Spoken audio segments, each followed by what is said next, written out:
The Upside stars Kevin Hart and Bryan Cranston and is apparently, which I didn't know until after the movie was over, but it's apparently based on a true story as well as a French film based on that same true story. And I've not seen that movie, so no comparisons here, but in this film, The Upside, Hart plays Dell, an ex-convict who's being told by his parole officer that he has to get a job, or at least he has to show that he's looking for a job, and at the same time he's trying to fight with his ex-wife, or just ex-girlfriend. They didn't exactly explain, I don't think, well enough in the movie who she was, but to basically be able to see his son on a at least semi-consistent basis. Anyway, along the way he gets one job confused with another, and as he's going in to get a signature for some papers that he has, the employer, played by Bryan Cranston, who plays a man that's a quadriplegic, and he needs an assistant, a caretaker, to help him with the day-to-day things, like, you know, feeding him, driving him, and helping him do simple things like getting from his bed to his chair, and then chair to bed, you know, vice versa.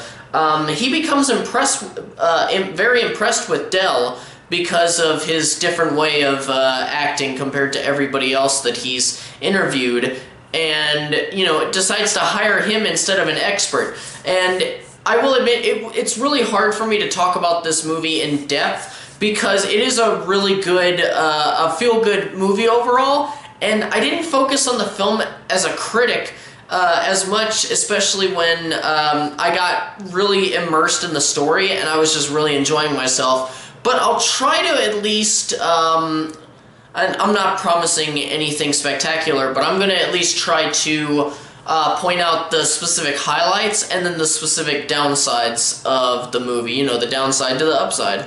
And so for this, with pros and cons, I could really, when I sat down and really thought about it, I could only think of two for each, two cons and two pros, or, sorry, scratch that, reverse it, whatever. But just for pros, you know, everybody does a fine job in the movie, particularly our two leads, and also we do have Nicole Kidman in this movie, and, you know, she's always amazing to watch. But the crux of the film, where the heart is located, is the dynamic between Hart and Cranston. I thought they worked off of each other very well, especially with Cranston playing this stern character, and Hart playing a bit of the jokester, but each one must learn from one another, and because of that, Hart becomes more responsible and serious, and then Cranston becomes a bit more loose and spontaneous. And yeah, the last two parts, just the two biggest issues that I really recall, you know, when I was, like, trying to hyper-focus and think, okay, no, I'm not looking at this as a casual moviegoer. I'm looking at this as a film snob, basically. Passage of time was difficult to comprehend because, you know, it just happens, and it feels like there's something that happened in between two scenes that would explain something that's being mentioned, but then, you know, it never happens. And then I also felt that the ending came a little too abruptly. It was that sort of ending where things begin to tie up for each other, all the loose ends, but then it kind of skips all that, has like this kind of inspirational final shot or scene, and then it just fades to black, and then you're just sitting there like, what?